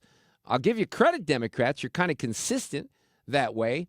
On the woman who was killed. Apparently, she is part of a school in an organized effort to be trained as an ice watcher or an ice warrior. They're trained to disrupt ice raids. There's reporting from credible sources that she had been doing that all day. Again, that'll all come out one way or the other. Yes, she was a professional protester. There's no doubt about that. This is her mission. They blow whistles and they try to make sure people are alerted that ICE is in the neighborhood, and then they try to stop or slow down their operations. These cops are arresting people, many of whom are gang members who are in our country illegally, and they're already scared. This is a tinderbox. And so if you put yourself in the middle of that tinderbox and start giving off sparks, bad things are going to happen. Now, I'm not saying that's what happened here. I just want the facts, ma'am. But it's been my experience in life that not always, but usually Cops will leave you alone unless you do illegal stuff. There are a lot of people up in Minneapolis, including Jacob Fry, the embarrassing mayor, who are calling for this investigation. They want Minneapolis officials to be involved in the investigation, right? They think that's important. He held a news conference again today with a bunch of people behind him, like Minnesota councilmen, et cetera. Listen to this guy. Good morning. My name is Jason Chavez, and I have the privilege of representing Ward 9 on the Minneapolis City Council, where ICE murdered Renee Good. So they want a full investigation. They're demanding that, but they're already declaring. I mean, look, this is what happened with Mike Brown. It's a bunch of crap that we just wanted, a chance to be before a judge, and that's why we wanted him indicted. Well, there was no reason to indict him. Bob McCullough knew that. Anyone with half a brain knew that. Anyone who read the grand jury testimony knew that. Anyone who read the FBI report from Eric Holder knew that, right? But there were still claims. Let's not forget when Wesley Bell was elected into the St. Louis prosecutor's office, he still wanted to reopen that case, or at least supporters wanted him to. But he was even smart enough to look at the facts and say, yeah, we can't do that. Now, he dragged his feet on the cop shooting at the Galleria, but even in that situation, you had, it was clearly on video that the cop had a right to shoot the thug at the Galleria. So this is very consistent. They do favor the criminals every time. I was telling someone today, and I cannot recommend this enough for those of you out there who have questions about how some of this works with the media. Do yourself a favor and just Google the fall of Minneapolis. Liz Collin was on a couple of nights ago. It's up on YouTube. You can watch it for free, and you'll see things that you've never seen before. Watch 15 or 20 minutes of it. You don't even have to watch the whole thing if you don't. I think you'll want to.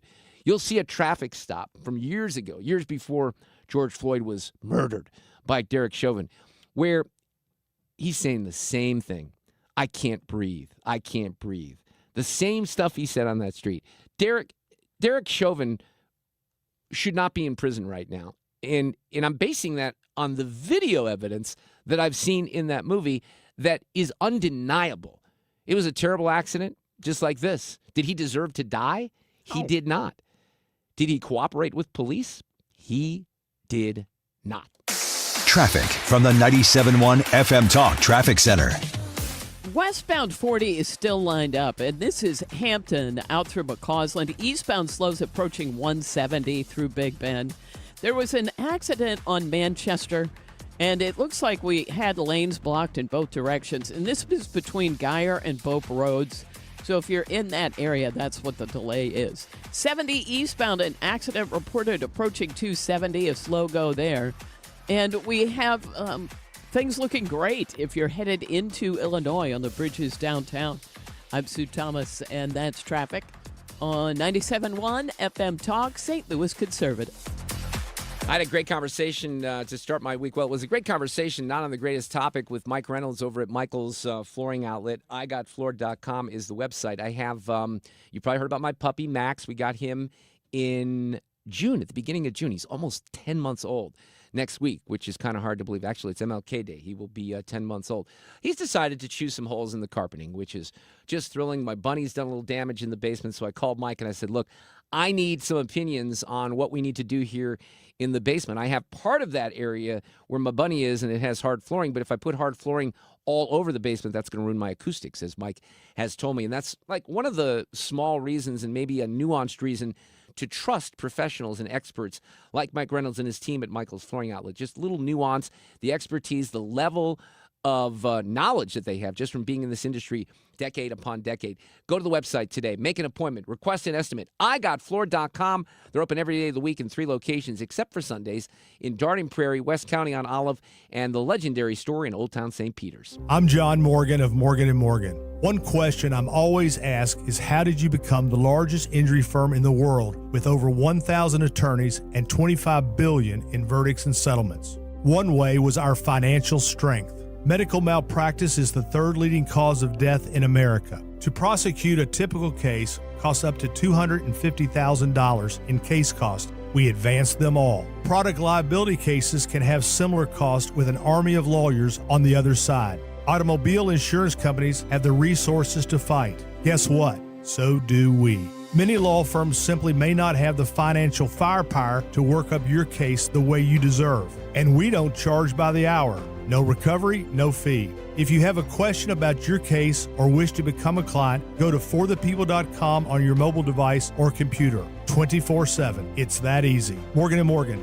Injured? Dial pound law or visit forthepeople.com for an office near you. If you're considering an annuity as part of your retirement plan, we need to talk. Hi, I'm Bob Stockdale, Senior Vice President Investments with the ClearPath Wealth Management Group at Stifel and host of On the Money Saturday mornings at 11 on 97.1 FM Talk. Annuities can be a useful tool for some retirement investors, but not all annuities are created equal. Every week, we meet clients who own complex annuities that don't suit their needs and, in some cases, actively undermine their retirement plan. Before you purchase an annuity, get a second opinion from the ClearPath Wealth Management Group at Stifel. Requesting a consultation is free of charge. To request a free consultation, contact us at clearpathinvesting.com. That's clearpathinvesting.com, or call us at 636-695-2650. That's clearpathinvesting.com or 636-695-2650. Stifel Nicholas and Company Incorporated, member NYSE and SIPC. It's time for a $98 furnace tune-up. 5:31. This portion of the show is sponsored by Jerry Kelly, heating, air conditioning, electrical, and cooling. Cutting through the spin. 97.1 FM Talk. St. Louis Conservative. By the way, that was supposed to be electrical and plumbing. There's my brain. My brain feels like it's a Monday and not a Friday. But we've had a really, really busy afternoon. And ladies and gentlemen, if you did not hear the Reardon Roundtable today, I would go back, use the Odyssey Rewind button to 3 o'clock. A couple of things that were significant. One, we made an announcement. Catherine Hanaway, the Attorney General of Missouri, made an announcement. Unfortunately, Jane Duker, well, fortunate for her, but not for me as a host here, Jane is going to work for the Attorney General, Catherine Hanaway, in her office in a special role. So we announced that. But then we got into the topic, certainly Minnesota, and it got a little hot today with Greg Keller and Steve Butts. So I would definitely check out the podcast for the roundtable. It was it was the first roundtable of the year and a really good way to get started. Let me tell you that. There are a lot of stories out there that kind of don't get as much exposure as they should because, one reason or another, I often talk about the news cycle and how quick the news cycle works. But I read this story in the Free Press either late last week or earlier this week by Johanna Berkman, who wrote about this Cornell professor and what he did to a Jewish student. And I was shocked. And I've had this kind of on my list the last couple of days to cover.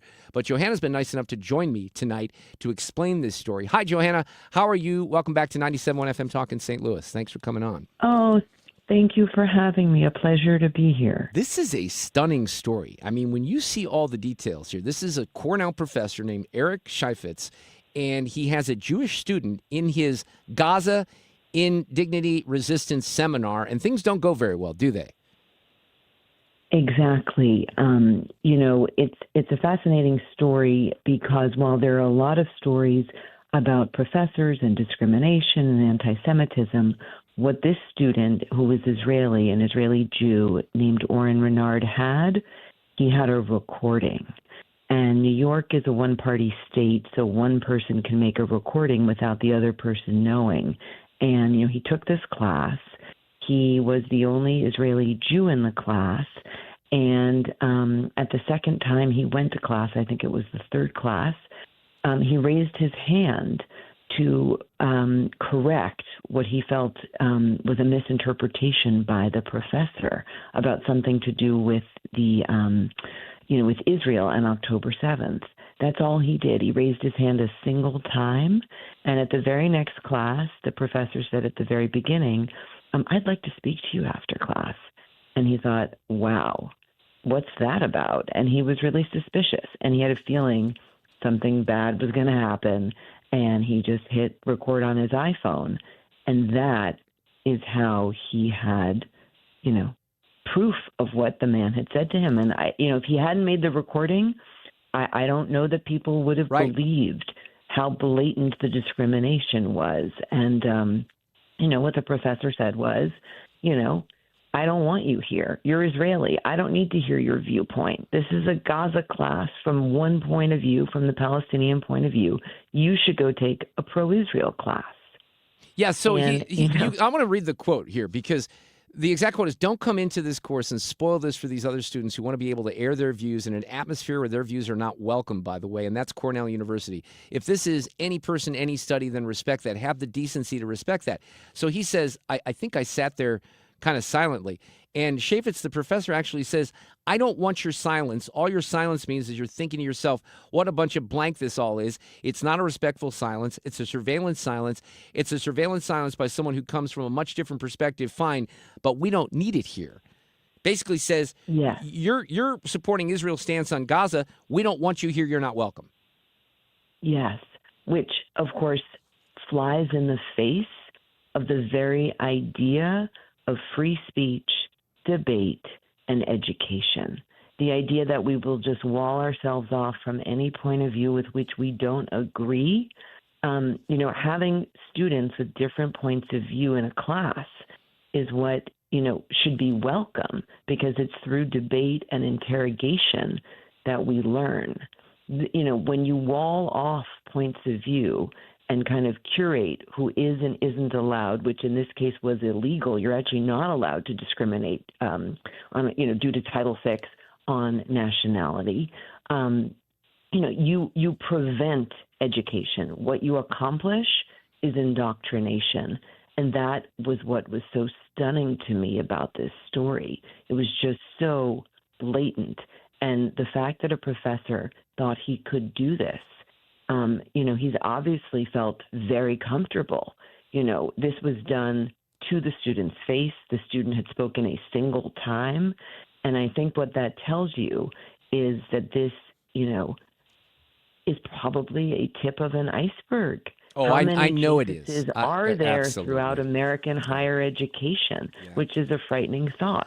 So, different topic, Johanna, but let me just share a brief story with you. So, after the election last year, this doesn't have to do with discrimination between, Israelis, Palestinians, or anything like that. But I had a listener that shared some audio from a journalism class at my alma mater, the University of Missouri, the day after the election. It was a documentary film class, and this guy goes off in the first minute. He says capitalism is idiotic. So the father shares the audio with a guy that listens to my show. They share it with me. I'm about to air it. I have some of it cut up. Well, the dad freaked out because he didn't want his son being targeted. But the son recorded it because he was so outraged by what this professor was saying. So in the end, I didn't play the audio, but I did present the audio not only to the governor of the state of Missouri, Mike Kehoe, but to the dean of the journalism school, David Kurpius, who I've gotten to know since then. And David told me, because he when I sent him this, he responded very quickly. And when I talked to him in his office about that incident, he snapped at me and said, well, I can tell you that won't happen again. Now, I was in a mode where we were going out to dinner and a basketball game. But what I wanted to say is, well, you can tell me that that's not going to happen again. But I don't believe that, because what I do know is that this guy has said this every other class as well. It's part of the indoctrination. It wasn't just one day he got up there and he started ripping on Trump with the class. He did it on a regular basis, which is exactly why the other kid was recording it, right? Because he felt alienated. So that's kind of a different level of indoctrination. But this stuff happens all over the place. In this case, though, and I'm sorry, I digressed there with my story. What was the response of Cornell University? Because they did launch an investigation, right? Yes, and what happened was the student, and you mentioned in your story about University of Missouri, the journalism school, students can feel worried about bringing these kinds of complaints forward because they don't want to be ostracized, they don't want to get in trouble with the professor and what have you. And the student, in this case, was ambivalent. And what happened when he played the tape for the Cornell administrator that he brought it to, they said, we are required by law to bring an investigation, whether you want us to or not. You can bring it, out in the open with your name, or we can do it confidentially, but we are legally obligated to investigate now that you've shared it with us. Right. So he chose to go that route. He did not want his name known at the time. And the only reason his name became known was because the Cornell, and this is a detail I don't include in the story, but Cornell student newspaper somehow got wind that this was happening. And there's only a few people who knew about the investigation, the student, the professor, and the administration. Well, somehow the student paper finds out this is going on. and they want to write a story, and they want to use the student Orrin Renard's name. And the administration says, you may not do so. This is a confidential investigation. You may not publish the student's name. And so then a Cornell student went to The Nation, the magazine, and published the story there, used the student's name, and then once it was already out in the public domain, then the Cornell Daily Sun put his name there. And they also published an editorial from, maybe it was 6 students in this 16-person seminar critiquing him and saying that he was a problem, and that's why, the professor kicked him out, and has nothing to do with anything else. And they basically, tried to tarnish his reputation. And the only person who was doxxed was Orrin. And they actually said that he was trying to dox them. I mean, there was only one student whose name was revealed who did not want it revealed, and it was Orrin. And then, all these months later, he shared the story with me and decided to tell what had really, in fact, happened. So you report, Johanna, that from the Cornell administration's viewpoint, the case was open and shut. The recording revealed dead to rights title. Yes. That would be a Title 11 violation of the law. Title 6. I'm not good at Roman numerals. I'm sorry. Senior Cornell administrator told me the 2 charges that the university brought against Chaffetz were discrimination based on nationality and unprofessional conduct based on bias against the student's presumed viewpoint. So they do the investigation. They say that what happened to the professor? Because he did have a lot of support then that came out from other professors and other indoctrinators, right? So they bring the case, and the faculty, tells him that, you won't be able to teach until this is resolved. And so as soon as they bring it, he makes an appeal. As the case is essentially being processed, he makes an appeal to a faculty committee, and he wins his appeal unanimously. And, as part of this appeal, they have a Zoom call over the summer. And one of the questions that the professor's lawyer asks of the student is, have you ever served in the Israel Defense Forces?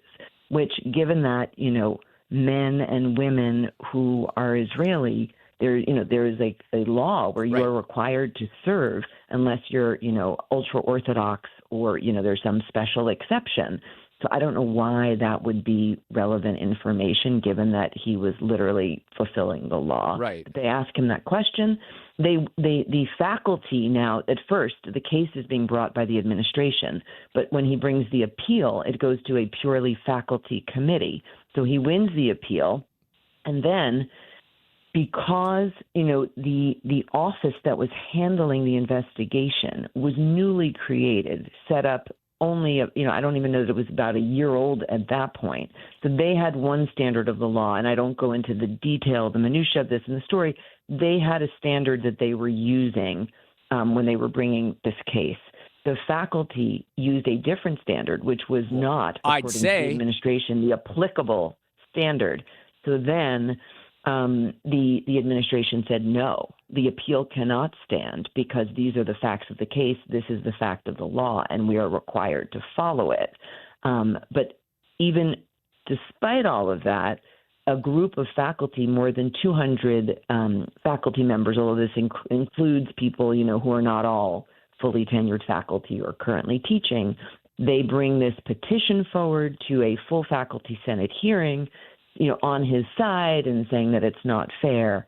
And the one point of sunshine here is that once they actually had the hearing, and you can watch it online, it was video recorded and there's a full transcript, the provost spoke at that hearing and explained very clearly what the professor had said, why the administration had this view, the exact ways in which he'd broken the law, and how the standard of law that was legally required to be used was, she shared exactly what the standard was, how the faculty who had voted unanimously for his appeal had used an incorrect legal standard. This was such an unusual case that, it wasn't so obvious what to do. This is not something typical for Cornell faculty, that they're accused of discrimination on the basis of national origin. And then once the provost stood up and shared all the facts, he lost at the faculty senate. Oh, he hearing. did then. Well, I would hope You know, so. his when you have appeal the he facts. won, which was a small group. Yeah. But in front of this big hearing, that resolution to censure, that it was unfair, that actually failed in the end because the provost stood up and shared all kinds of information that the professor himself had not shared. So is he still teaching now? A ray of light. No. Okay. What he decided to do, he was still in process, right? It was still under the provost's office. They rejected the appeal. And at that point, rather than fight against the case that was progressing against him, during which he could not teach, he was not being allowed to teach, he decided to retire. And, he is on the older side. I can't remember if he's in his 70s or maybe early 80s now. And he retired with full benefits, but he is retired. He's no longer teaching. He hasn't taught since this, since spring of last year. Johanna, you closed this. You kind of referenced this earlier, but this is really resonates the way you closed the piece. You said so many people. This is Orrin who was quoted. So many people don't believe me, even though there's a recording. Can you just imagine what would have happened if there wasn't a recording? I mean, people are in denial, even though this is all on tape. That's stunning. Yes. And it's just, I think it's more proof of the very siloed nature of what is happening in our country now, where, people don't want to listen to facts, and whatever someone's viewpoint is, it can be very hard, even with facts, to change their mind. But I think we're seeing that on full display in the current moment, aren't we? Yes. Sadly, in a very but I think way. One of the things that I think is gratifying or could be taken as a ray of light is that, when you have truth on your side, you might welcome different opinions. And, for a professor not to be willing to entertain an opinion and to categorize a student's silence as a judgment against him or his ideas outrageous. Is such a shallow, insecure grip that I think, anyone who's not willing to discuss and debate, I think it reflects poorly on not only their ability to teach, but their ability to model how people are educated. It's the antithesis of what higher education should be about. Exactly. Absolutely. Great reporting here, Johanna Berkman. Thank you so much for coming on, and you have a Happy New Year. Thanks. So much. All right, take care. Happy New Year. Traffic from the 97.1 FM Talk Traffic Center. It hasn't been too bad on the roads this afternoon, but some issues. A stall westbound 44 at Antire, that one on the right-hand side.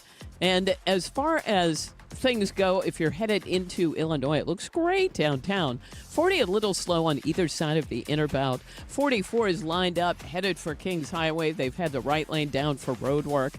Eastbound 70, there was an earlier accident approaching 270. Still some volume there. Quiet, though, through North County. 55 looks good. Southbound 270 is in great shape. This report brought to you by Point with an E Pest Control. I'm Sue Thomas, and that's traffic on 97.1 FM Talk, St. Louis Conservative. Annie here, and I can proudly say no more spiders in my home. I use Point Pest Control 4 times a year, and I haven't seen any, not a single one, since they've been in my home. Mention Annie and get 10% on top of any other special. Point Pest Control, 636-798-0023. 2026 is an election year, and 97.1 FM Talk will be your home for every twist and turn in the 2026 midterms. 97.1 FM Talk. Keep it here for radio coverage that's 25 years strong.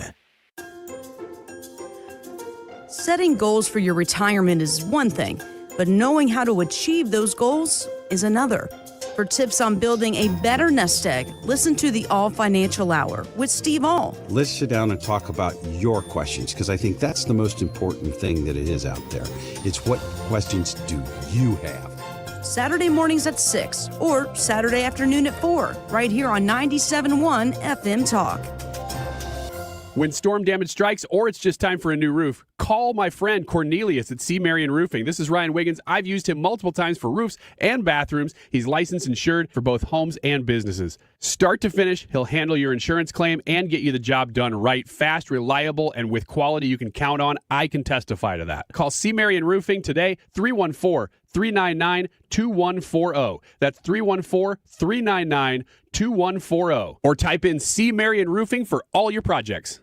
Social Security is with you through life's journey from birth to retirement. As your life changes year to year, so do your needs.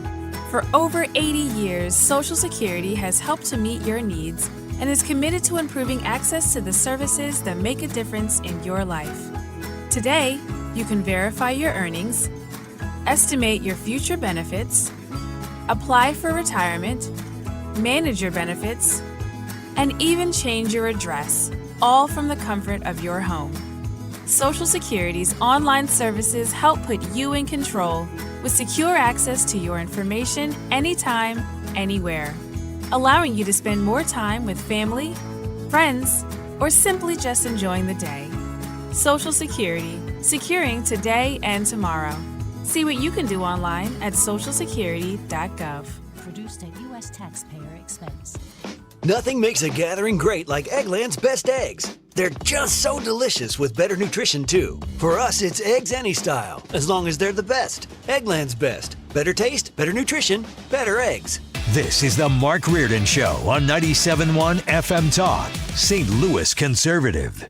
Well, I have something off topic to do for audio cut of the day because everything's been so heavy the week, the first week of the year, first couple of weeks of the year. But I do want to share a little bit of, because I have a more of a different audio cut of the day. I do want to share what would really be audio cut of the day, and that's the body cam. Not the body cam, but really it's cell phone video from the officer who shot at the woman in Minneapolis and killed her. And this, if you haven't seen it yet, everyone's still kind of digging in on their particular sides. But it's hard for me, as someone who's been open-minded, to see some different angles and facts, to call this anything other than a game changer. I mean, this is the officer walking around the vehicle. They're trying to get the woman out of the car.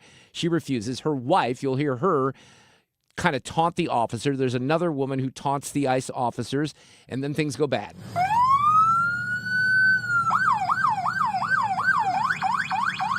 That's fine, dude. I'm not mad at you. Show your face. I'm not mad at you. That's okay. We don't change our plates every morning, just so you know. So that's a woman who is just filming the ICE officer. She's off to the side, and he starts recording the vehicle with his cell phone, and he's actually, at that time, focusing in on her license plate, which, by the way, is a Missouri license plate. She did apparently work or live in Missouri. Kansas I don't know City. where. It was in Kansas City, Yeah. right. So that's why you hear the woman refer to the license plate. Now, I think the next voice you're going to hear, and you'll hear another officer yelling at the driver, Ms. Good, but the wife of the woman who was shot also becomes, a participant here. It'll be the same plate when you come talk to us later. That's fine. U.S. citizen, former. You want to come at us? You want to come at us? I say go get yourself some lunch, big boy. All right, that's the wife. You want to come at us? You want to come at us? I say go get yourself some lunch, big boy. Go ahead. Go ahead. Get out of the car. That's the other officer that's approaching the vehicle on the driver's side with the window open saying, "Get out of the blanking car." Get out of the car. And that was the sound of him being hit by the car and him firing at the woman. And you can actually hear, listen to the end here. Let me play the end here just a little bit where you hear the wife yelling and encouraging her to go faster. A little bit before that. Go ahead. Out of the car. Get out of the car. Get out of the car. Drive, baby, drive is what. Yep. So there's been this contention, and I know people are going to have different opinions and different interpretations, but I want to make sure that we're straight on a couple of things. I heard Aaron Burnett and others last night in the New York Times say that there's no evidence that she was accelerating. Give me a freaking break. She was accelerating. She'd still be alive if she wasn't. It's unbelievable. What a week. But here we go. Stand by. Playback ready. Now, the audio cut of the day. I think this is really on point from Conan O'Brien because, we've talked about the era that most of us grew up in where the late night comedians didn't focus on politics, right? Yeah. Because, we want some relief at night. Conan O'Brien says this. Some comics go the route of, I'm going to just say F Trump all the time, or that's their comedy. And I think, well, now a little bit you're being co-opted because you're so angry. You've been lulled. It's like a siren leading you into the rocks. You've been lulled into just saying F Trump, F Trump, F Trump, screw this guy, and I think you've now put down your best weapon. which is being funny, and you've exchanged it for anger. And that person or any person like that would say, well, things are too serious now. I don't need to be funny. And I think, well, if you're a comedian, you always need to be funny. You just have to find a way. You know, that's so basic, isn't it? Here, let me play an example here of someone who's not funny. Message from this administration is clear. Only they determine the truth. And when their forces come to your city, obey or die. And if you die, you clearly didn't obey. This should be an alarm bell for the entire country, whether you live in a red state or a blue state. He's a comedian? Is he supposed to be funny, Stephen Colbert? He never was, I mean, to begin with, but that's what he thinks his mission is, to go on there and say that. It's just a complete embarrassment. But again, this is going to be a little tough for, I think, a lot of people who jumped on this without seeing the cell phone video from the officer, which is undeniably very, very damaging to the woman who was shot. She did not deserve to die, but it was her reckless behavior that put her in that position. And sadly, we ended with a tragedy. Have a great weekend, Sue. Enjoy the weekend. Enjoy the games. We'll talk on Monday afternoon. Traffic from the 97.1 FM Talk Traffic Center. Well, we've got some volume. Eastbound 6440, 170 through Big Bend. Westbound, some moderate volume at Clayton Skinker.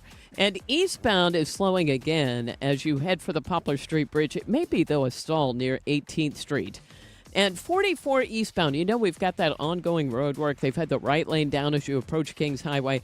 That is causing a delay. We look great, though, on 55. I'm Sue Thomas, and that's traffic on 97.1 FM Talk, St. Louis Conservative.